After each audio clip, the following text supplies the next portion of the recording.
인생은 전설 채널에 오신 것을 환영합니다. 오늘 이야기 바로 시작합니다. 당신, 오늘도 늦나? 정현은 넥타이를 고쳐 매면서 아내의 질문에 고개를 끄덕였다. 응, 회식이 있대. 아마 늦을 거야. 당신도 저녁 혼자 먹지 말고 간단하게 배달이라도 시켜.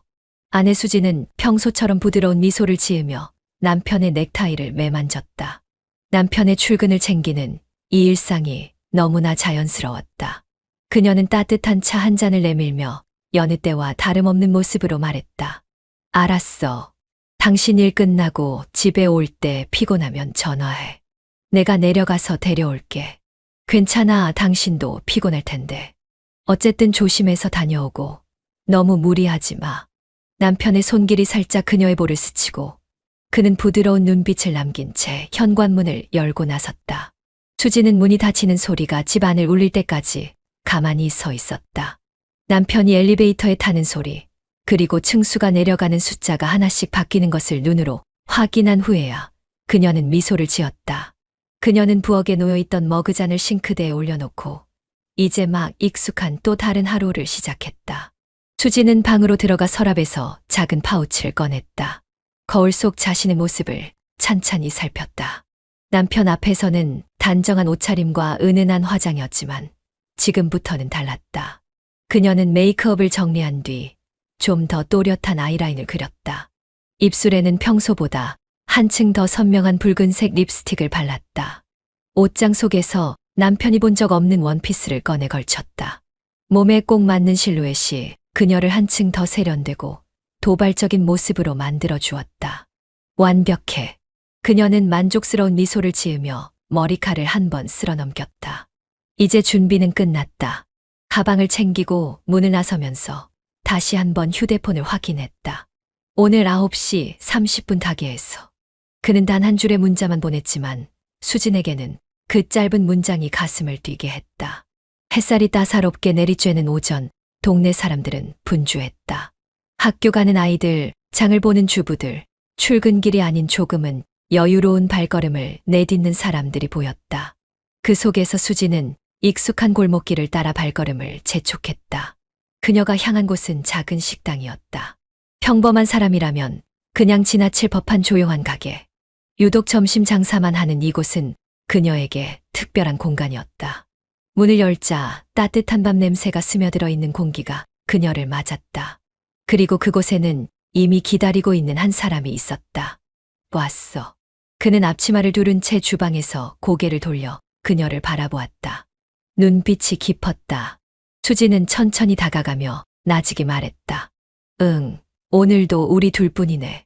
그의 미소가 더욱 깊어졌다. 그리고 그 순간 그녀는 알았다. 오늘도 그녀의 두 번째 삶이 시작된다는 것을.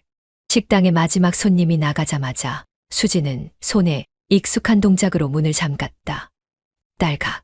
철컥하고 잠긴 문소리는 두 사람만의 시간이 시작되었음을 알렸다. 주방 안쪽에서는 여전히 음식 냄새가 배어 있었고 식당 안에는 낮에 찾아왔던 손님들이 남긴 흔적들이 곳곳에 남아 있었다. 사용한 젓가락들이 여기저기 널브러져 있었고 테이블 위에는 음식 찌꺼기와 물수건이 어수선하게 놓여 있었다. 민석은 그런 어수선한 공간 속에서도 수진만을 바라보며 미소를 지었다. 오늘 힘들지 않았어. 그의 목소리는 낮았지만 어딘지 모르게 다정함이 묻어 있었다. 수지는 앞치마를 벗으며 그를 바라봤다. 힘든 건 무슨. 오히려 빨리 끝나서 좋았지. 그래, 왜 빨리 끝나서 좋았는데. 민석은 짓궂은 표정을 지으며 수진에게 다가갔다. 글쎄, 그걸 꼭 말로 해야 알아? 수지는 살짝 웃으며 그를 피하듯 주방 쪽으로 몸을 돌렸다. 그러나 그가 그녀를 쉽게 놓아줄 리 없었다. 수진아. 그의 낮고 깊은 목소리가 그녀의 귓가를 간지리듯 울렸다. 수지는 눈을 감았다. 이 순간이 가장 설레었다. 남편과 함께하는 일상은 늘 똑같았다. 집안일을 하고 저녁을 차리고 밥을 먹으며 텔레비전을 보는 것. 남편은 좋은 사람이었지만 가슴이 뛰는 순간은 없었다. 하지만 이곳에서는 달랐다. 여기선 심장이 뛰었다. 민석은 그녀의 손을 잡아 끌었다. 수지는 별다른 저항 없이 그에게 이끌려 주방을 지나 작은 방으로 향했다. 식당에는 손님을 위한 공간만 있었던 것이 아니었다. 한쪽에는 종업원과 주인이 잠시 쉴 수 있는 작은 방이 하나 있었다. 원래는 민석이 낮잠을 자거나 비 오는 날 혼자 멍하니 앉아 있던 곳이었다. 하지만 지금은 둘만의 비밀스러운 공간이었다. 문이 닫히자마자 두 사람 사이에 흐르는 공기는 확연히 달라졌다. 수지는 민석의 가슴팍에 기대듯 안겼다. 넌 내 세컨드 남편이야. 그녀의 속삭임에 민석은 천천히 그녀의 머리칼을 쓰다듬었다. 그럼 첫 번째 남편은 언제 버릴 거야? 그의 장난 섞인 말에 수지는 고개를 저으며 웃었다. 바보야, 첫 번째 남편은 있어야지. 그래야 세컨드 남편도 있는 거고. 그래서 난 영원히 세컨드야? 그게 뭐가 나빠? 어차피 지금 우리가 더 자주 보잖아? 민석은 그녀의 허리를 감싸 안으며 장난스럽게 말했다. 그러면 첫 번째보다 세컨드가 더 좋은 거 아니야? 글쎄, 그럴 수도 있겠지. 수지는 그의 눈을 마주보며 장난스럽게 속삭였다. 그런데도 첫 번째 남편이랑 이혼할 생각은 없지. 응, 없어. 잔인한 여자네. 그렇게라도 불러줄래? 둘 사이의 대화는 점점 더 짙어졌고 분위기는 점점 더 뜨거워졌다. 민석은 천천히 그녀의 등을 어루만졌다. 오늘따라 더 예쁘네. 맨날 하는 말이잖아. 맨날 해도 오늘은 더 예쁜데 어떡해. 그는 그녀의 얼굴을 감싸 안고 가볍게 입을 맞췄다. 입술이 닿는 순간 수지는 눈을 감았다. 우린 오늘도 아무도 모르게 선을 넘고 있었다. 그날 오후 작은 식당 안에서는 바람 소리와 전혀 다른 소리들이 조용히 흘러나왔다. 그리고 그날도 그들은 다시는 돌이킬 수 없는 경계를 넘었다. 아침이면 수지는 완벽한 아내였다. 남편이 출근하기 전 그는 늘 따뜻한 밥상을 차려주었고 출근길에 웃으며 배웅했다. 남편이 떠나고 나면 빠르게 식탁을 치우고 간단히 샤워를 했다. 그 후에는 단정한 옷으로 갈아입고 거울을 보며 자신을 한 번 더 체크했다. 이제 다른 삶이 시작되는 시간이었다. 집에서는 가정적인 아내이자 헌신적인 주부였지만 11시 30분이 되면 또 다른 자신이 되었다. 다녀올게. 수지는 남편에게 출근한다는 메시지를 보낸 후 식당으로 향했다. 남편에게는 평범한 직장인이었지만 그녀가 향하는 곳은 단 2시간만 문을 여는 작은 식당이었다. 식당에 도착하면 민석은 이미 가게 문을 열고 준비를 하고 있었다. 왔어. 응, 오늘도 바빠. 점심때 예약이 좀 있더라. 그들은 아무렇지 않게 대화를 나누며 손님 맞을 준비를 했다. 수지는 이 순간이 익숙했다. 낮에는 함께 음식을 만들고 손님을 맞이하며 평범한 종업원과 사장의 관계를 유지했다. 그러나 영업이 끝난 후 문이 닫히고 나면 모든 것이 달라졌다. 남편이 퇴근하기 전까지 그녀는 또 다른 남자의 품에 있었다.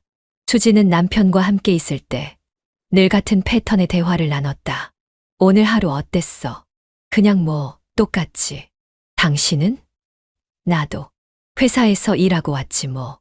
남편과 함께 있을 때는 안정감을 느꼈다. 그의 곁에서 그녀는 평범한 아내로 살아갈 수 있었다. 하지만 민석과 함께 있을 때는 달랐다. 오늘은 왜 이렇게 예뻐? 또 그 소리야? 진짜야. 볼 때마다 더 예뻐지는 것 같아. 맨날 똑같은 얼굴인데. 아니야. 오늘은 뭔가 더 반짝이는 느낌이야. 민석과 함께 있을 때 수지는 여자로서의 존재감을 느낄 수 있었다. 그 차이가 그녀를 이 관계에서 벗어나지 못하게 만들었다. 우리 오늘은 좀 더 오래 같이 있으면 안 돼. 영업이 끝난 오후 민석이 말했다. 수지는 그를 바라보며 피식 웃었다. 뭐, 내가 무슨 시간만 되면 사라지는 신데렐라야. 그냥 조금 더 있고 싶어. 항상 시간이 너무 짧잖아. 그의 말 속엔 어느새 욕심이 스며들어 있었다. 처음에는 단순한 욕망이었다. 하지만 시간이 흐를수록 민석은 더 많은 것을 원했다. 그냥 나랑 같이 살면 안 돼. 그의 말에 수지는 순간 당황했다. 뭐, 이제 그만 남편한테 미련 두지 말고 나한테 와. 인석아. 수지는 그의 손을 부드럽게 잡았다. 우린 이렇게 지내는 게 제일 좋아. 난 이게 좋아. 하지만 난 더 원해. 이 관계는 이 정도가 좋아. 우리 지금처럼만 지내자. 그래야 오래 갈 수 있어. 수지는 더 이상 무리하게 선을 넘지 않으려 했다. 하지만 민석의 욕망은 점점 더 커지고 있었다. 그들의 관계는 이제 더 이상 단순한 미래가 아니었다. 이제는 서로에게 더 많은 것을 원하고 있었다. 그리고 그 균형이 무너지는 순간 모든 것이 흔들릴 것이었다. 수지는 저녁 무렵이 되면 언제나처럼 집으로 돌아왔다. 민석과의 뜨거운 오후가 지나가고 그녀는 다시 아내로서의 모습으로 돌아가야 했다. 문을 열고 들어가자 익숙한 집안 공기가 그녀를 감쌌다. 다녀왔습니다. 거실에서는 남편이 소파에 앉아 TV를 보고 있었다. 바쁜 하루를 마친 듯 넥타이를 풀어헤친 채였다. 왔어. 남편은 반가운 얼굴로 그녀를 맞았다. 그녀도 자연스럽게 미소를 지으며 다가갔다. 응. 당신은 어땠어? 뭐, 그냥 일하고 왔지. 너는? 그 질문이 나올 거란 걸 알면서도 그녀는 조금도 긴장하지 않았다. 응, 식당에서 일했지. 짧고 간단한 대답. 하지만 그것만으로 충분했다. 남편은 아무런 의심 없이 고개를 끄덕이며 다시 TV로 시선을 돌렸다. 남편은 늘 그녀를 믿었다. 수진이 어디서 일하는지, 누구와 일하는지 전부 알고 있었다. 그리고 그녀가 늦지 않게 집으로 돌아온다는 것도 당연하게 받아들였다. 이것이야말로 그녀가 오랫동안 두 개의 삶을 유지할 수 있었던 가장 큰 이유였다. 오늘 식당은 어땠어? 남편이 관심을 보이며 물었다. 수지는 자연스럽게 대답했다. 응, 손님 좀 많았어. 오늘 점심때 단체 예약도 있었거든. 오, 힘들었겠다. 괜찮아. 이제 익숙하지 뭐. 남편은 고개를 끄덕이며 그녀를 바라보았다. 그래도 힘들면 너무 무리하지 마. 그 말에 수지는 살짝 미소를 지었다. 걱정 마. 난 괜찮아. 이 순간에도 남편은 그녀의 말을 의심하지 않았다. 수지는 평소처럼 저녁 준비를 했다. 남편이 샤워를 하는 동안 그녀는 익숙한 동작으로 반찬을 만들고 밥을 지었다. 조금 전까지만 해도 다른 남자의 품에 안겨 있던 자신이 이렇게 자연스럽게 아내의 역할을 수행하고 있다는 사실이 때때로 신기하게 느껴졌다. 난 너무 자연스러워 오히려 이중생활이 더 익숙한 걸까. 부엌에서 요리를 하면서도 그녀는 전혀 동요하지 않았다. 남편이 식탁에 앉았다. 잘 먹겠습니다. 천천히 먹어. 국 식으면 맛없어. 이 대화도 식사를 하는 순간도 너무나 익숙했다. 남편이 그녀를 완전히 신뢰하는 것이 느껴졌다. 그래, 이렇게만 가면 돼. 계속 이렇게만. 그녀는 속으로 되뇌며 자신을 다잡았다. 남편은 수진을 믿었고 그녀는 그 신뢰를 이용하고 있었다. 하지만 그 믿음이 얼마나 단단할지는 알 수 없었다. 우리 이번 주말에 어디 좀 다녀올까? 남편이 문득 말했다. 수지는 잠시 고민했다. 주말은 언제나 조심해야 하는 시간이었다. 어디 가고 싶은데? 뭐, 그냥 드라이브라도 다녀오면 어때? 그녀는 잠시 생각하다가 가볍게 웃었다. 좋지. 오랜만에 바람 쐬는 것도 나쁘지 않겠네. 그렇게 또 하나의 위기를 무사히 넘겼다. 하지만 이 신뢰가 깨지는 순간이 오지 않을 거라고는 장담할 수 없었다. 민석은 요즘 들어 생각이 많았다. 식당 문을 닫고 넓지 않은 내부를 정리한 뒤 그는 식탁에 앉아 아내의 눈을 가만히 바라보았다. 수진도 그의 시선을 느끼고 있었다. 그 눈빛이 예전과는 달랐다. 단순한 욕망이 아니라 무언가 다른 감정이 담겨 있는 듯했다. 우리. 민석이 낮은 목소리로 입을 열었다. 우리 사이 정리해야 하지 않겠어. 그 말을 듣는 순간 수진의 손이 멈칫했다. 설거지를 하던 손에서 물방울이 뚝뚝 떨어졌다. 갑자기 왜 그런 말을 해? 그녀는 애써 덤덤한 척했지만 속에서는 무언가 불길한 감각이 엄습했다. 갑자기 너도 알잖아. 이 관계 이제 변화가 있어야 할 때잖아. 민석은 손가락으로 테이블을 두드리며 말을 이었다. 너 계속 이렇게 살 수 있을 거라고 생각해. 남편이 영영 모를 거라고. 수지는 심호흡을 하며 몸을 돌렸다. 그래서 너랑 나 정리하자고? 그렇다기보다는 민석은 잠시 말을 멈췄다. 아니, 이제 더는 숨어서 만나고 싶지 않아. 그녀는 씁쓸하게 웃었다. 우리 관계가 시작될 때부터 정해진 룰이었어. 난 이걸 깰 생각 없어. 그건 너만의 생각이지. 민석이 낮게 웃으며 그녀를 향해 걸어왔다. 난 다르게 생각하는데 넌 내 거야, 수진아. 그 말에 그녀의 얼굴이 살짝 굳어졌다. 아니야. 난 내 거 아니야. 우리는 각자 삶이 있는 거야. 알잖아. 민석은 한 걸음 더 다가왔다. 넌 그 집에서 아무 일 없는 척하면서 살아갈 수 있어. 정말? 난 점점 힘들어져. 너를 기다리는 것도, 내가 나한테 반만 주는 것도. 수지는 한숨을 쉬었다. 민석아, 우린 지금까지 잘해왔어. 왜 이제 와서 이러는 거야? 그냥 이대로 가면 되잖아. 민석은 눈을 가늘게 뜨고 그녀를 응시했다. 너도 알잖아. 난 점점 내가 더 피로해지고 있어. 그런데 넌 여전히 반쪽만 나한테 주려고 해. 수지는 순간적으로 강한 거부감을 느꼈다. 처음엔 단순한 욕망이었다. 서로의 필요를 채워주는 관계였고 기대는 없었다. 하지만 시간이 지나면서 민석의 감정은 달라졌다. 내가 뭘 원하는지는 알아. 하지만 난 내가 원하는 걸 줄 수 없어. 그녀는 단호하게 말했다. 그럼 넌 계속 남편이랑 살면서 나랑도 이렇게 지낼 거야. 그렇다고 하면? 민석은 그녀를 노려보았다. 난 이제 널 더 갖고 싶어. 숨겨진 애인이 아니라 내 사람으로. 그녀는 순간 당황했다. 내 사람? 그래. 내가 내 곁에서만 살았으면 좋겠어. 다른 사람 눈치 안 보고 내 앞에서만 웃고 내 옆에서만 잠들고. 그는 그녀의 손목을 잡았다. 이제 선택해야 할 때야, 수진아. 수진은 깊은 한숨을 내쉬었다. 너 지금 감정적으로 흘러가고 있어. 우리 관계는 이러지 않았어. 난 더 이상 숨고 싶지 않아. 그렇다면 내가 떠나야겠네. 그녀는 담담하게 말했다. 난 지금 이 상황을 유지하고 싶어. 넌 날 원한다면서. 그렇다면 이 관계를 유지해야 하는 거 아냐? 민석은 그녀를 가만히 바라보았다. 그렇게 쉽게 말하지 마. 난 진심이야. 나도 진심이야. 수지는 강하게 말했다. 하지만 나는 가정을 버릴 생각이 없어. 민석의 표정이 어두워졌다. 그럼 계속 이렇게 지내자는 거야? 그래. 이게 최선이야. 민석은 씁쓸하게 웃었다. 그래, 내 대답 알았어. 하지만 기억해둬. 난 쉽게 포기하지 않아. 그는 그녀를 바라보다가 천천히 손을 놓았다. 관계가 변하기 시작하는 순간이었다. 퇴근 후 집에 들어서자마자 준호는 소파에 몸을 던졌다. 하루 종일 일하느라 지친 몸이 무거웠다. 하지만 그의 머릿속은 단순한 피곤함으로 가득 차 있지 않았다. 요즘 들어 은근히 신경 쓰이는 게 하나 있었다. 다녀왔어.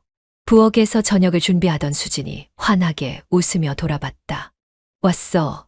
씻고 와. 곧 저녁 차릴게. 그녀의 말투는 언제나처럼 다정했다. 너무나도 자연스럽고 따뜻한 아내의 모습. 하지만 오늘따라 준호는 그 모습이 어딘가 석연치 않았다. 그는 결국 참지 못하고 입을 열었다. 수진아. 그녀가 손을 멈추고 남편을 바라봤다. 응, 무슨 일이야? 잠시 머뭇거리던 준호는 결국 속내를 털어놨다. 내가 다니는 식당 말이야. 거기 사장하고 단둘이 일하는 거. 난 좀 신경 쓰여 처음부터 신경 쓰였어. 그 순간 수진의 얼굴이 미묘하게 굳어졌다. 수진은 애써 태연한 표정을 지으며 도마 위에 채소를 다듬었다. 갑자기 왜 그래? 예전엔 별말 없었잖아. 그냥 생각해보니까 좀 그렇더라고. 내가 하루 종일 사장하고만 있다니. 다른 직원도 없고 둘이서만 일한다는 게. 준호는 말끝을 흐렸다. 스스로도 유치한 걸까 싶었지만 왠지 모르게 신경이 쓰였다. 그냥 사장님이랑 같이 일하는 것뿐이야. 수지는 담담하게 말했다. 그럼 내가 하는 일은 뭐야? 왜 그래? 그걸 아직도 몰라서 묻는 거야? 주방 보조도 하고 서빙도 하고 그냥 평범한 식당 일이야. 그래도 단둘이만 있는 건 좀. 수지는 한숨을 쉬었다. 준호야, 우리 형편 알잖아. 내가 다른 일자리 찾아볼 수도 있었어. 하지만 이렇게 짧은 시간이라면서도 이만큼 월급 주는 곳이 없어. 너도 알잖아. 한 달 생활비 빠듯하게 맞추는 거. 그녀의 말에 준호는 입을 다물었다. 물론 알고 있었다. 그녀가 집안 살림을 책임지고 그가 벌어오는 돈으로 생활하는 게 버겁다는 걸. 그래도 단둘이 있는 건 찝찝하잖아. 그럼 어쩌라고? 내가 일 그만두고 다른 데 알아볼까? 어디 가서 이 정도 받는 곳 있으면 말해봐. 수진의 목소리가 살짝 날카로워졌다. 준호는 말문이 막혔다. 솔직히 그녀 말이 틀린 건 아니었다. 이 작은 시골 마을에서 점심 장사만 하는 식당이 많지 않다. 거기서 이 정도 급여를 받을 수 있다는 것도 흔한 일이 아니다. 그래도 사장 말이야. 좀 마음에 안 들어. 나이가 비슷해서 그런지 내가 너무 편하게 지내는 것 같아. 수지는 피식 웃었다. 그래, 편하지.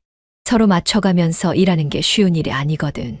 사장님이 워낙 일도 잘하고 성격도 좋아서 내가 배우는 것도 많아. 그러니까 그게 문제라는 거야. 준호는 씁쓸한 표정으로 말했다. 내가 그렇게 편하게 지내니까 내가 더 신경이 쓰이는 거지. 수지는 아무렇지도 않다는 듯이 대꾸했다. 내가 불편해야 해. 남편이 불안하지 않게 하려면 오히려 사장님이랑 어색해야 하는 거야. 그게 아니고. 준호는 다시 말문이 막혔다. 그렇다고 그녀가 불편해하며 일하는 걸 바라는 것도 아니다. 그렇지만 이렇게 아무렇지 않게 편안한 모습을 보이는 것도 이상하게 느껴졌다. 준호야. 수지는 다가와 그의 손을 잡았다. 나 그냥 일하는 거야. 우린 형편 때문에 맞벌이해야 하고 이게 그나마 좋은 조건이야. 나만 힘든 게 아니라 너도 힘들잖아. 그녀의 눈빛은 진심이었다. 그 눈을 마주하는 순간 준호는 무력감을 느꼈다. 그녀가 이렇게까지 말하는데 더 이상 무슨 말을 할 수 있을까? 그녀는 현실적인 이유를 들며 그를 설득했다. 그리고 그 현실적인 이유는 반박할 수 없었다. 준호는 결국 고개를 끄덕였다. 알았어. 내가 너무 예민하게 구는 건지도 모르겠다. 맞아, 예민한 거야. 수지는 장난스럽게 웃으며 그의 손을 놓았다. 자, 이제 씻고 와. 밥 차릴게. 그녀는 다시 부엌으로 돌아갔다. 준호는 씁쓸한 표정으로 자리에서 일어났다. 왠지 모르게 찜찜한 기분이 들었다. 하지만 아내의 말을 부정할 수도 없었다. 그녀는 단순히 가정을 위해 일하는 거라고 했다. 그리고 준호는 그녀를 믿어야만 했다. 그는 한숨을 내쉬고 욕실로 향했다. 그러나 마음 한구석에서는 여전히 묘한 불안감이 가시질 않았다. 준호는 요즘 들어 이상한 기분을 떨칠 수 없었다. 그동안 아내를 의심해 본 적이 없었다. 그녀는 늘 한결같았고 변함없는 미소로 그를 맞아주었다. 하지만 이상하게도 이번에는 단순한 질투로 넘길 수 없는 불안감이 가슴 한쪽을 조여왔다. 왜 이렇게 신경이 쓰이지? 자신을 향한 아내의 다정함이 오히려 더 의심스러웠다. 마치 일부러 평소보다 더 다정하게 대하며 그의 의심을 무마하려는 듯한 느낌이 들었다. 그녀가 거짓말을 하고 있는 걸까? 그렇다면 그 거짓말이 어떤 종류의 것일까? 그는 더 이상 이대로 있을 수 없었다. 오늘은 직접 확인해 보기로 했다. 준호는 퇴근 후 곧장 집으로 향하는 대신 차를 돌려 아내가 일하는 식당으로 향했다. 식당을 찾아가는 동안 그는 수없이 생각했다. 내가 괜한 오해를 하는 걸 수도 있어. 그냥 일하는 것뿐일 수도 있잖아. 괜한 질투심으로 아내를 의심하는 건 아닐까. 하지만 그의 발길은 멈추지 않았다. 이젠 직접 두 눈으로 확인하고 싶었다. 그가 식당 근처에 도착했을 때 점심 장사가 막 끝난 듯 손님들은 하나둘씩 가게를 나서고 있었다. 준호는 서둘러 근처의 좁은 골목으로 몸을 숨겼다. 이렇게까지 해야 하나? 스스로도 우스워 보였지만 이상하게도 가슴이 뛰었다. 그는 식당 안을 조심스럽게 들여다보았다. 아내는 아내와 사장 둘뿐이었다. 당연한 일이었다. 이 식당은 원래 점심 장사만 하고 오후엔 가게 문을 닫는다. 하지만 문제는 그들의 태도였다. 사장과 아내는 다정하게 웃으며 설거지를 정리하고 있었다. 그리고 그 순간 준호의 눈앞에서 충격적인 장면이 펼쳐졌다. 수진이 가볍게 사장의 팔을 툭 치며 장난스러운 표정을 지었다. 오늘 고생 많았어요, 사장님. 사장은 피식 웃으며 그녀의 손을 잡았다. 넌 매일 수고하지. 그래도 난 내가 있어서 힘이 나. 준호의 가슴이 철렁 내려앉았다. 그건 단순한 직장 동료, 간에 가벼운 손잡기가 아니었다. 그들의 손길은 너무 자연스러웠고 너무 익숙해 보였다. 마치 연인처럼. 준호는 온몸이 굳었다. 이게 대체 뭐야? 심장이 요동쳤다. 머릿속이 새하얘졌다. 아내의 손이 천천히 사장의 손을 감싸 쥐는 모습이 또렷이 보였다. 그는 차마 더 지켜볼 수 없었다. 하지만 동시에 그곳을 벗어날 수도 없었다. 이 순간이 거짓이길 바랐다. 잘못 본 거라고, 단순한 농담이었을 거라고, 아무 일도 아니라는 걸 확인하고 돌아가고 싶었다. 하지만 그의 눈은 분명히 보고 있었다. 아내의 손이 여전히 사장의 손을 놓지 않고 있다는 것을. 준호는 주먹을 꽉 쥐었다. 내가 지금 뭘 보고 있는 거지? 머릿속이 아득했다. 그동안 아내를 얼마나 믿어왔던가. 그녀가 늘 말하던 우린 형편상 이곳에서 일해야 해. 라는 말들이 귓가에서 메아리 쳤다. 그건 전부 핑계였던 걸까? 그녀는 남편으로서 자신을 필요로 한 것이 아니라 단순히 안정적인 생활을 위해 그를 붙잡아 두고 있었던 걸까? 준호는 참을 수 없는 분노와 배신감이 가슴속에서 꿈틀거리는 걸 느꼈다. 그래서 내가 불안했던 거구나. 본능적으로, 직감적으로 알고 있었던 걸지도 모른다. 아내는 거짓말을 하고 있었다. 그녀가 숨기는 것이 있었다. 하지만 이제는 더 이상 모른 척할 수 없었다. 준호는 손에 힘을 주며 천천히 돌아섰다. 지금 당장 그들을 들이닥쳐 따지고 싶은 마음이 굴뚝 같았지만 아직은 때가 아니었다. 그는 이 모든 걸 분명히 확인해야 했다. 아내의 거짓말을 직접 듣고 그녀가 어떤 변명을 늘어놓는지 보고 싶었다. 그래서 그는 결심했다. 오늘 밤 아내를 추궁하기로. 그녀의 입에서 직접 진실을 듣기로. 준호는 다시 차에 올라 시동을 걸었다. 하지만 그 손은 여전히 떨리고 있었다. 준호는 집안에 불을 켜놓고 거실 소파에 앉아 있었다. 오른손으로 식탁을 톡톡 두드리며 시계를 바라봤다. 곧 오겠지. 아내가 일 마치고 돌아올 시간이 다가오고 있었다. 평소 같았으면 반갑게 맞아주었을 것이다. 오늘도 고생했어.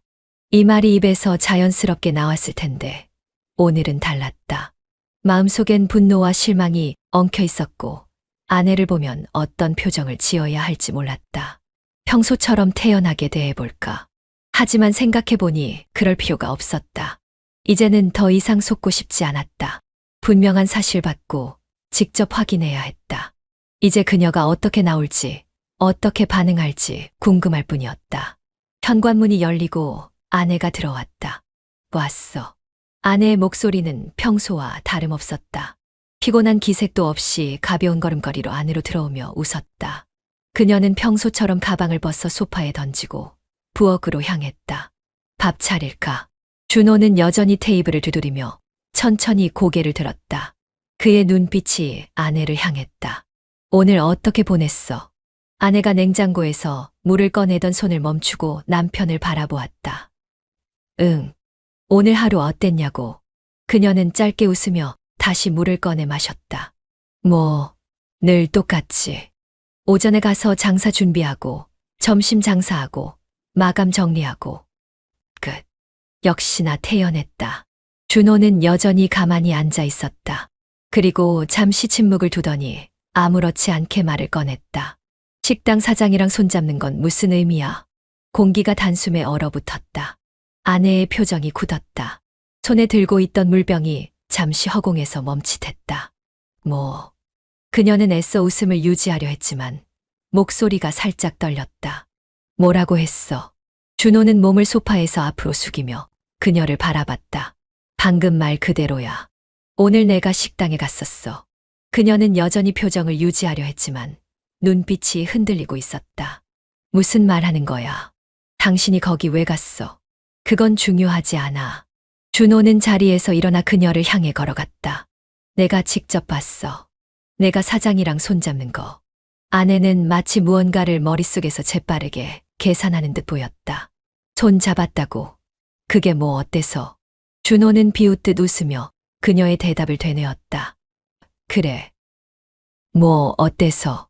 그의 눈빛이 날카롭게 번뜩였다. 그냥 직장 동료끼리 장난으로 잡은 거야? 아니면 다른 이유라도 있나? 아내는 당황했지만 이내 곧 침착한 표정으로 돌아왔다. 그리고 짧은 한숨을 쉬었다. 아니, 당신 진짜 말도 안 되는 소리를 하네. 준호는 그녀의 반응을 유심히 살폈다. 그래. 그럼 사실대로 말해봐. 내가 왜 그 사람 손을 잡았는지. 아내는 순간적으로 입술을 깨물었다. 그의 표정이 무서웠다. 준호는 평소에 감정을 드러내는 사람이 아니었다. 하지만 지금 그의 눈빛은 달랐다. 분노와 배신감, 그리고 실망이 섞인 날카로운 눈빛이었다. 내가 뭘 잘못했는데. 그녀는 마침내 반격을 시도했다. 손 좀 잡았다고 그게 무슨 문제야? 우리는 같이 일하는 사람이야. 친하니까 그럴 수도 있지. 준호는 조용히 고개를 끄덕였다. 그렇구나. 친해서 손을 잡은 거구나. 그는 씁쓸한 미소를 지었다. 그럼 하나 더 묻자. 만약 내가 회사에서 여직원이랑 손잡고 있었다면 너도 아무렇지 않게 넘어갈 수 있겠어. 아내의 얼굴이 굳어졌다. 그건 다르지. 뭐가 다르지? 당신은 결혼했잖아. 그녀는 자신도 모르게 그 말을 뱉고는 입을 다물었다. 그러자 준호가 낮은 목소리로 되물었다. 그래. 난 결혼했지. 근데 넌. 아내의 얼굴이 창백해졌다. 준호는 그 반응을 보고 다시 천천히 말을 이어갔다. 넌 결혼한 여자가 아니야? 그녀는 아무 말도 하지 못했다. 그제야 그녀는 스스로의 행동을 자각했다. 평소라면 이런 상황에서 능숙하게 거짓말을 했을 텐데. 하지만 이번엔 달랐다. 준호의 눈빛에서 알 수 있었다. 이 사람은 지금 이미 알고 있다. 그러니 무슨 말을 해도 믿지 않을 것이다. 준호는 깊은 숨을 내쉬었다. 오늘만 묻겠다. 솔직하게 대답해. 그는 마지막 기회를 주는 듯한 말투였다. 너랑 그 사람이랑 대체 무슨 관계야? 아내는 입술을 깨물었다. 거짓말을 할 수도 있었다. 아니면 사실대로 말할 수도 있었다. 하지만 그녀가 대답을 망설이는 순간 준호는 천천히 고개를 끄덕였다. 됐어. 말 안 해도 알아. 그의 목소리는 낮고도 차가웠다. 내가 직접 확인하면 되니까. 그 말이 끝나자 아내의 얼굴이 굳어졌다. 그리고 그날 밤 그들의 부부관계는 돌이킬 수 없는 선을 넘게 되었다. 아내는 거실에 서서 차가운 공기를 가르며 한숨을 내쉬었다. 준호의 시선이 자신을 꿰뚫고 있었다.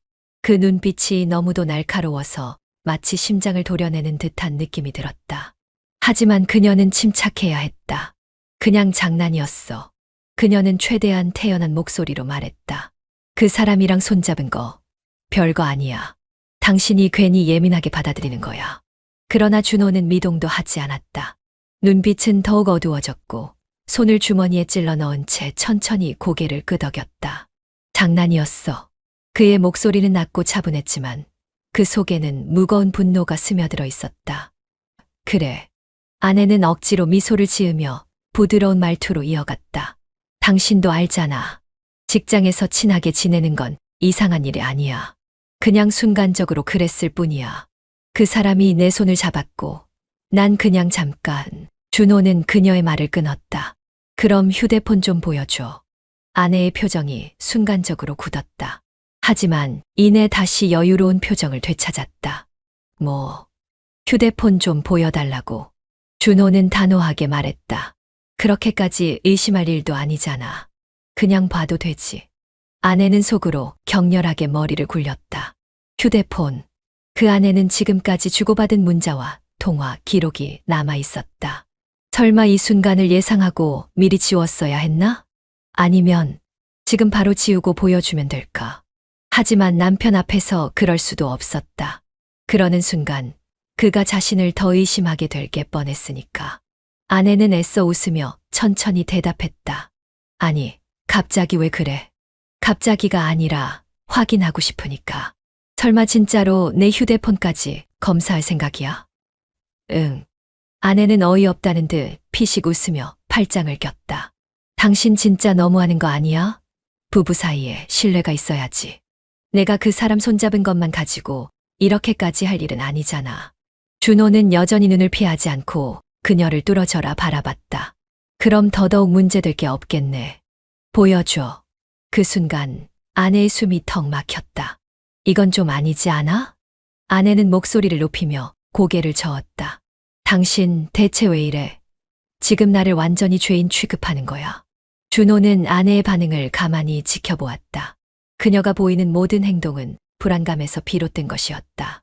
나는 그냥 사실을 확인하고 싶은 거야. 이건 신뢰의 문제야. 아내는 테이블을 짚으며 감정을 억누르려 했다. 우리가 부부인데 당신이 나를 이렇게까지 의심한다는 게 난 너무 기분 나빠. 당신 나한테 이러는 거 솔직히 말해서 모욕적이야. 모욕적. 준호는 쓴웃음을 지었다. 진짜 모욕은 뭔지 알아? 나는 너를 믿고 살았는데 그 믿음을 짓밟힌 사람이 바로 나야. 그의 목소리는 낮았지만 그 안에 담긴 감정은 무거웠다. 내가 평생 너를 의심한 적 있어. 나는 한 번도 내가 이런 짓을 할 거라고 생각한 적 없어. 그런데 지금 보니까 내가 멍청했네. 아내는 당황한 기색이 역력했다. 아니, 그러니까 그게 됐어. 준호는 그녀의 변명을 자르며 다시 손을 뻗었다. 휴대폰 줘. 아내는 차마 손을 뻗지 못했다. 그 순간 정적이 흘렀다. 두 사람 사이에 흐르는 공기가 달라졌다. 준호는 더 이상 그녀의 말장난에 휘둘리지 않겠다는 듯 단호한 표정을 지었다. 그리고 천천히 입을 열었다. 내가 지금 이 순간 이 자리에서 내게 솔직하게 말하면. 그는 잠시 말을 멈췄다. 나도 생각해 볼게. 아내의 심장이 요동쳤다. 이게 마지막 기회라는 건가? 순간적으로 머릿속이 복잡해졌다. 이대로 거짓말을 유지해야 할까? 아니면 차라리 지금 인정하고 남편을 설득할 방법을 찾을까? 그녀는 필사적으로 머리를 굴렸지만 입에서 나온 말은 정반대였다. 나 진짜 아무것도 없어. 준호는 짧게 한숨을 내쉬었다. 그 순간 그는 모든 걸 깨달았다. 이제 아내를 더 이상 믿을 이유가 없었다. 그녀의 변명은 더 이상 통하지 않았다. 준호는 더 이상 말하지 않았다. 그저 가만히 서서 아내를 바라봤다. 그 시선이 너무도 차가웠다. 그리고 그는 천천히 고개를 끄덕였다. 알았어. 아내는 안도하는 듯한 표정을 지으려 했지만 준호의 다음 말이 그녀의 몸을 얼어붙게 만들었다. 이제 내가 직접 확인할게. 아내는 순간적으로 몸이 굳었다. 무슨 뜻이야? 준호는 다시 소파에 앉으며 천천히 대답했다. 내가 계속 거짓말을 하니까 이제 내가 직접 확인하겠다고. 그의 목소리는 더 이상 흔들리지 않았다. 그리고 아내는 그때 깨달았다. 이제 더 이상 돌이킬 수 없는 순간이 왔다는 것을. 준호는 더 이상 기다릴 수 없었다. 아내가 끝까지 변명으로 일관하는 모습을 보며 그는 결심했다. 내가 직접 말하지 않겠다면 내가 확인하겠다. 그는 아내가 만지지 못하게 꼭 쥐고 있던 휴대폰을 노려보았다. 아내는 당황한 기색이 역력했다. 정말 왜 이래? 내가 아무것도 아니라는데 당신이 왜 이러는지 모르겠어. 그녀는 끝까지 저항하려 했지만 준호는 단호했다. 그러니까 내가 떳떳하면 보여주면 되잖아. 당신이 이렇게까지 나오면 나 너무 실망이야. 아내는 일부러 상처받은 표정을 지어 보였다. 그러나 준호는 더 이상 그녀의 연기에 흔들리지 않았다. 실망. 난 더 실망이야. 그리고 이제 진실을 알 때가 됐어. 그는 빠르게 손을 뻗어 아내의 휴대폰을 낚아챘다. 아내가 깜짝 놀라며 뺏으려 했지만 이미 늦었다. 준호는 아내의 휴대폰을 열어 메시지 창을 확인했다. 아내가 숨기려 했던 모든 것이 드러났다. 사장과 나눈 수많은 대화. 오늘도 널 생각하면서 잠들었어. 내일 남편 보내고 바로 와. 우리만의 시간이 필요해. 사랑해. 내 진짜 남편보다도 더.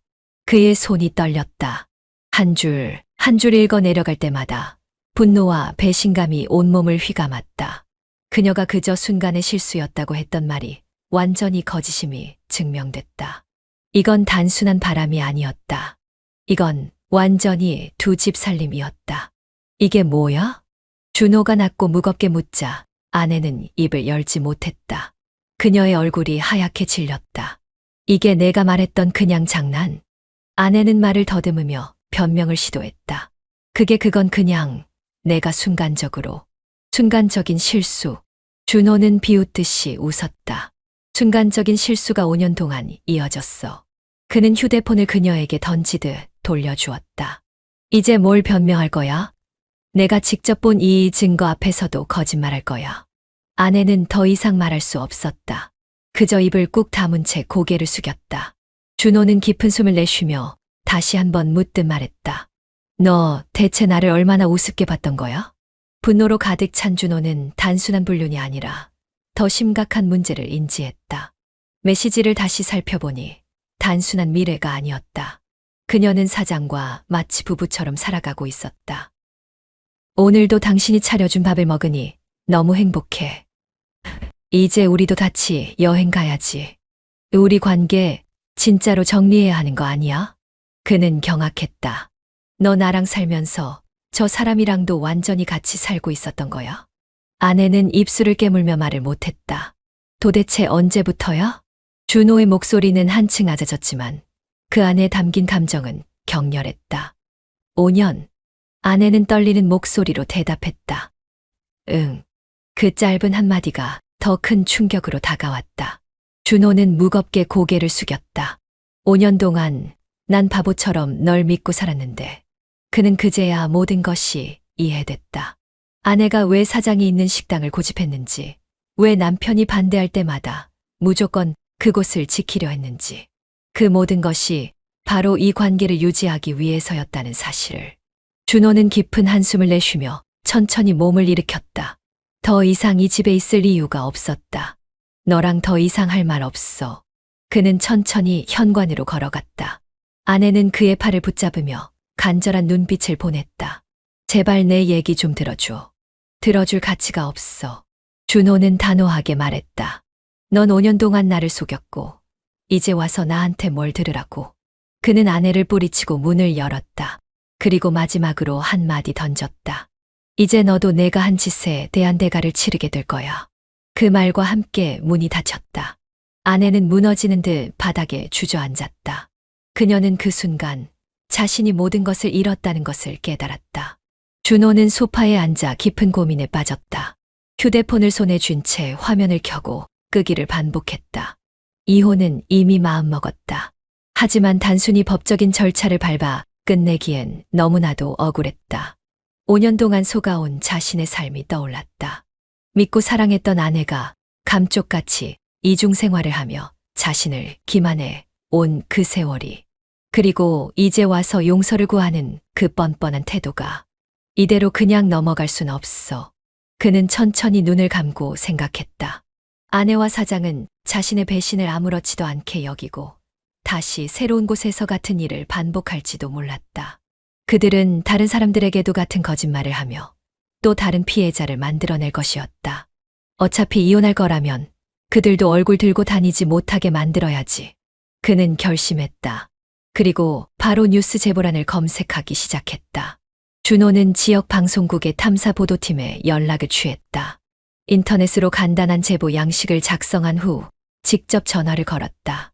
네, 방송 탐사 보도팀입니다. 낯선 남자의 차분한 목소리가 들려왔다. 준호는 깊은 숨을 내쉬었다. 저 한 가지 제보하고 싶은 사건이 있습니다. 불륜과 관련된 내용인데요. 단순한 개인 문제가 아니라 한 마을 전체가 이 사건으로 충격을 받을 정도로 심각합니다. 어떤 내용인지 구체적으로 말씀해 주시겠어요? 준호는 사장과 아내의 관계, 그리고 자신이 5년 동안 속아온 이야기를 상세히 설명했다. 기자가 집중해서 듣고 있는 것이 전화기 너머로도 느껴졌다. 이게 단순한 불륜 사건이라면 저희가 보도하기 어렵습니다만 마을 주민들에게까지 영향을 끼칠 정도의 사건이라면 다릅니다. 혹시 증거 자료가 있으신가요? 준호는 미리 캡처해둔 문자 메시지와 통화 기록을 메일로 전송했다. 파일을 확인한 기자는 순간 말을 잇지 못했다. 이건 단순한 개인 문제 수준이 아니네요. 네, 저 사람들은 5년 동안 마을 사람들까지 속여왔어요. 이제는 이 진실을 모두가 알아야 합니다. 기자는 잠시 고민하다가 말했다. 저희가 직접 취재를 해보겠습니다. 사실관계를 확인하는 절차가 필요하지만 자료만으로도 충분히 가치 있는 제보입니다. 며칠 후 방송사에서는 탐사 보도를 위한 취재팀을 보내왔다. 지역 주민들과 식당 근처에서 인터뷰를 진행하며 사장과 아내의 관계에 대한 증언을 확보했다. 그리고 마침내 그 충격적인 보도가 뉴스로 나갔다. 지역 충격, 5년간 이어진 충격적인 불륜 스캔들. 기자는 보도에서 이렇게 전했다. 한 시골 마을에서 운영되던 작은 식당에서 놀라운 사건이 발생했습니다. 이곳에서 일하던 여성이 무려 5년 동안 남편을 속이며 이중 생활을 해온 것으로 드러났습니다. 불륜 상대는 다름 아닌 해당 식당의 사장이었으며 두 사람은 오랜 기간 동안 마을 주민들에게까지 거짓말을 해온 것으로 밝혀졌습니다.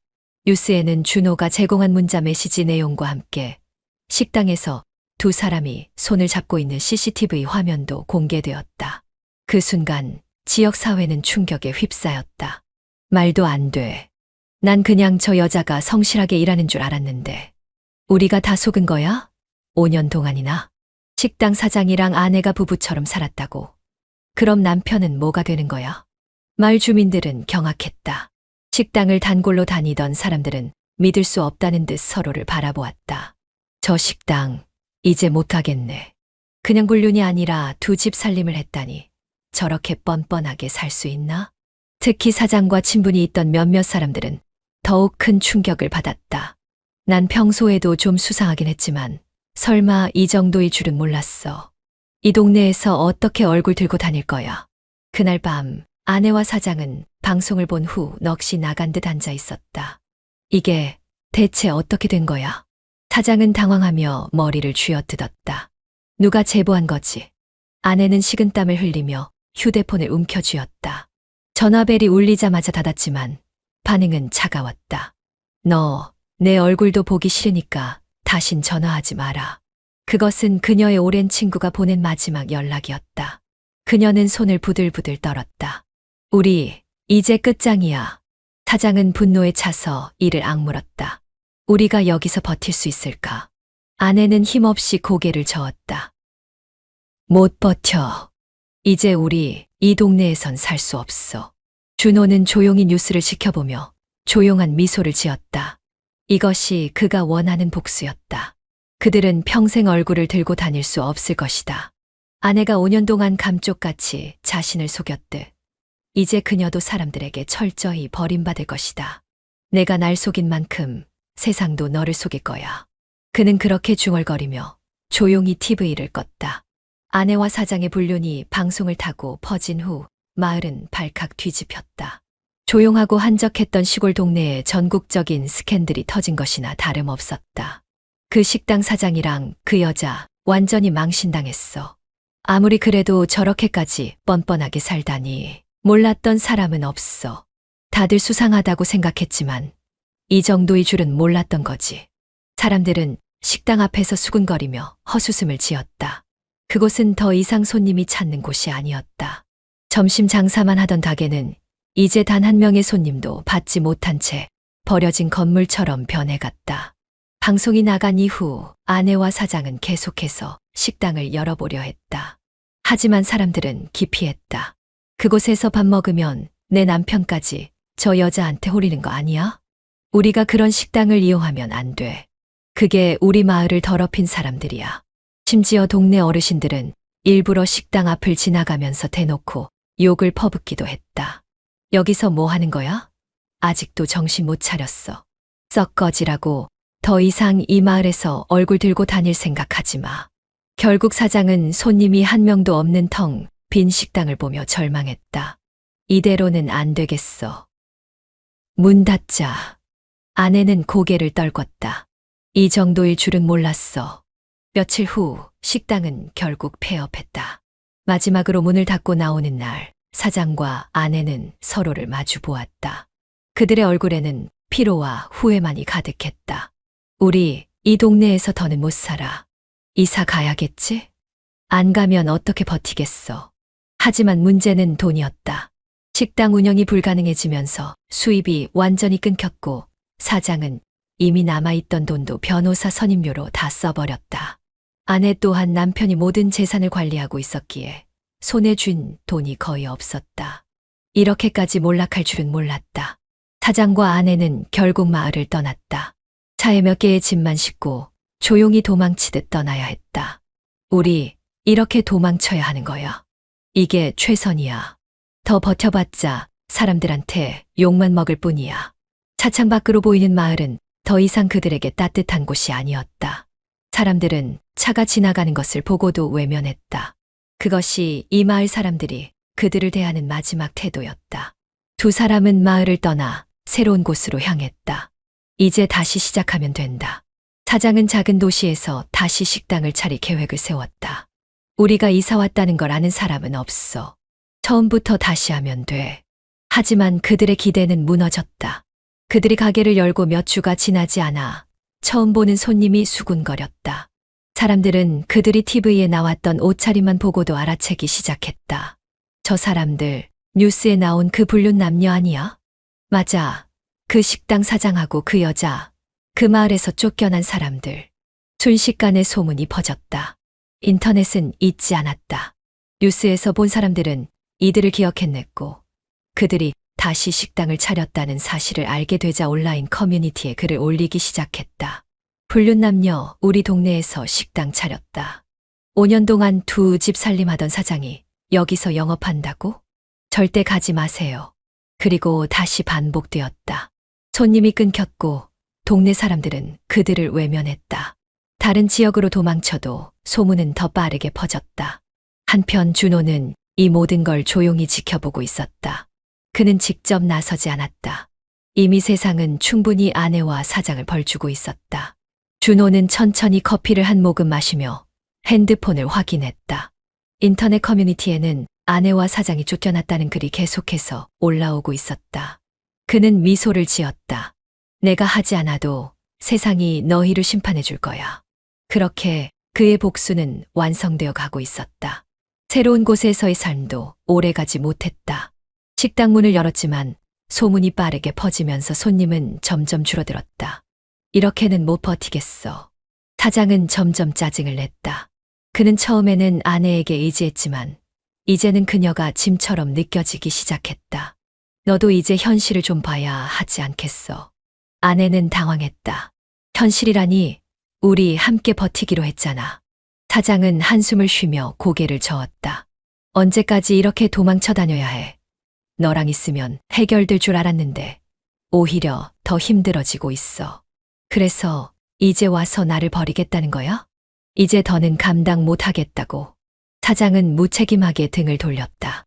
그 순간 아내는 자신이 얼마나 어리석었는지 깨달았다. 아내는 불안한 마음으로 사장을 붙잡으려 했지만 그는 완전히 달라져 있었다. 처음엔 달콤한 말로 유혹했던 남자가 이제는 그녀를 부담스럽게 여기고 있었다. 우리가 사랑한다고 했잖아. 그땐 그랬지.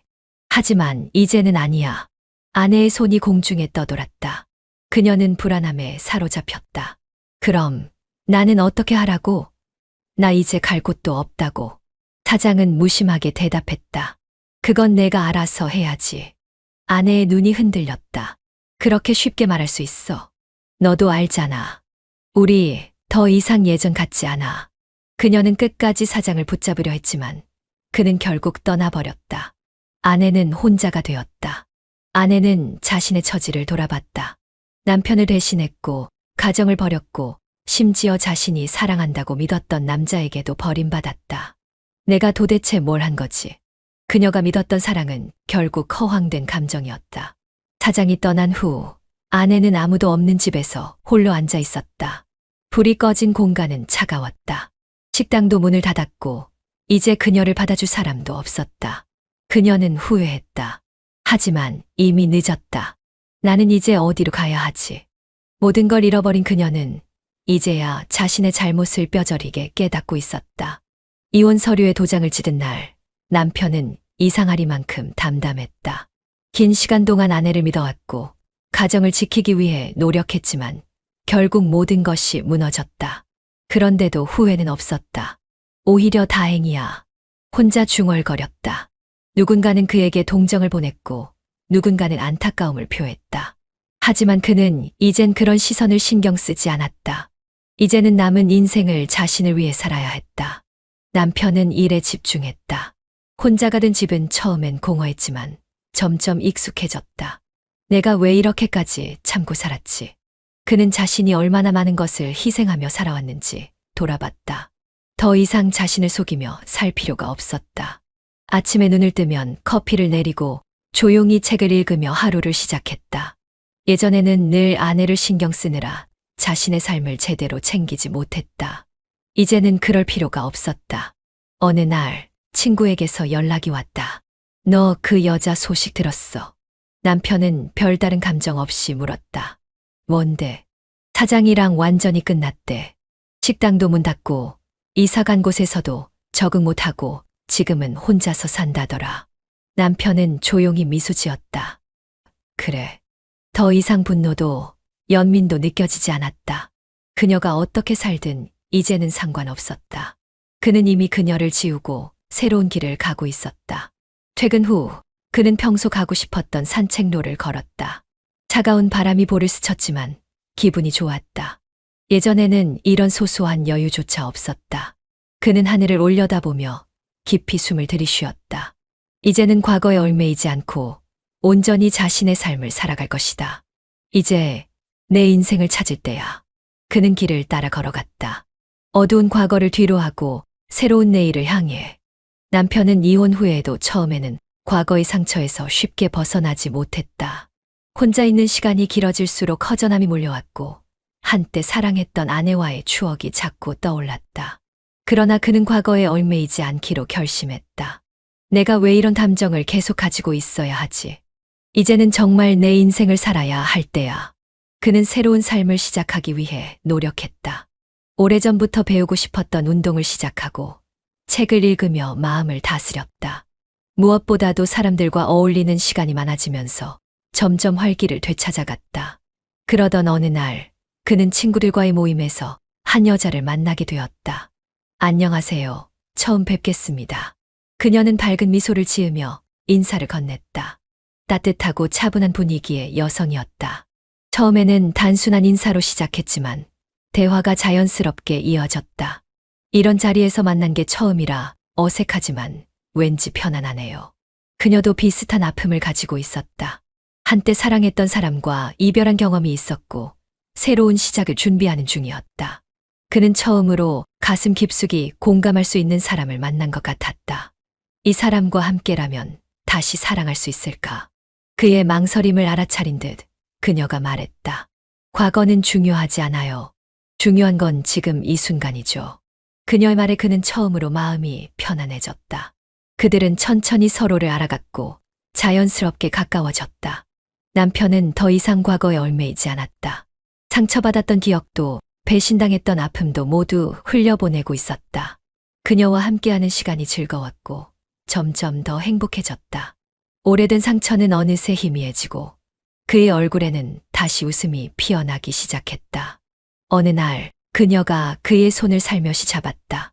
이제 우리 같이 걸어갈까요? 그는 조용히 고개를 끄덕였다. 그래. 이번에는 진짜 행복해질 거야. 이제 그는 새로운 사랑과 함께 다시 삶을 시작했다. 더 이상 과거의 그림자는 남아있지 않았다. 그는 더 이상 배신당한 남편이 아니라 다시 사랑을 시작한 행복한 남자가 되어 있었다.